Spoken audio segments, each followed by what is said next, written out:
Well, hi friends, we are back talking about faith in the arenas of life, our Bible study with Links Players.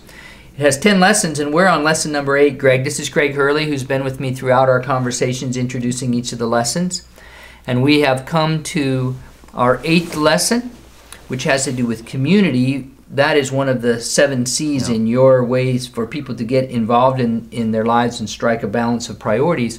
We're going to spend a couple of lessons on community. The first one having to do with what we would think of as normally when we say community, our community, that is the people around us, our neighborhood, our town, that kind of thing. And then we'll talk about the church in lesson number 9. But in this particular one, as we talk about our local contacts and our neighborhoods and things like that, obviously there is a lot of philanthropic work that's important in a community. There's a lot of simple service that can be done.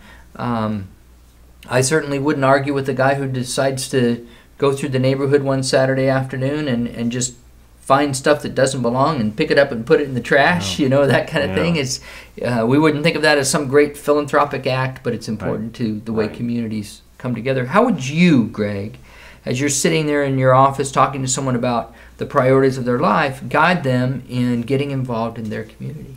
Yeah, well, I really, in the 7 C's, when I wrote the white paper, I really defined community as 2 different things. One is the idea you're helping someone who will never repay you. That's right, yes. So it's not that they can't repay you, because God can do anything, but the intention is that they'll never repay you, you'll never get some business deal from them or anything like that. So it's the idea, just selfless act.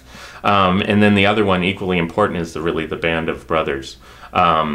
So, you know, when we think about, I mean, this is where I got confused, you know, in Los Angeles, where I used to live, I was involved in all these different organizations, and, you know, I was involved in them for different reasons. I thought it was good, you know, I thought I was helping my community and that kind of stuff, but it wasn't really something God had called me to do. It wasn't something I asked God and he said, you know, clearly, or he gave me the feeling that I should do this. It was really like, well, this will be good for this part of my life, this will be good for my career, this will be good because I'll be able to have these contacts, and it could help my career in the future, those types of things. So for me, I really think the best advice is really just, once again, asking God what he would have you do, and really trying to understand what role and what kind of talents God has given you and blessed you with and entrusted you with, and then trying to seek out areas in the community where you could help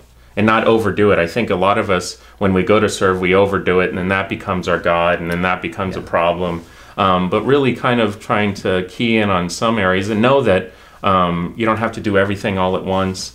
But the idea of really finding out maybe 1 or 2 organizations that really resonate with who you are and what God has put on your heart that he wants you to accomplish. Well, certainly we know, and it's one of the 5 tenets of Links Players, to kindle compassion for the poor and needy. We know that there are always needs in our community, and all of those organizations that are trying to meet those needs need people to step up and volunteer and help.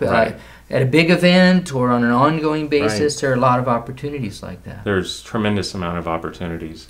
You know, and for me, when I moved up to Northern California, I really just narrowed my focus. I think God told me just don't, you know, say no more times than yes, and really just try to go deeper with some of the key organizations that are around you already. And that's why we're doing this kind of today with Links Players, because Links Players and kind of the mission that God's put on my life are really very similar. So I'm willing to do what it takes in order to be able to help, instead of trying to be involved in all sorts of different organizations. Great. Thanks, Greg. Thank you to you, and we will see you again for lesson 9 of Faith in the Arenas of Life.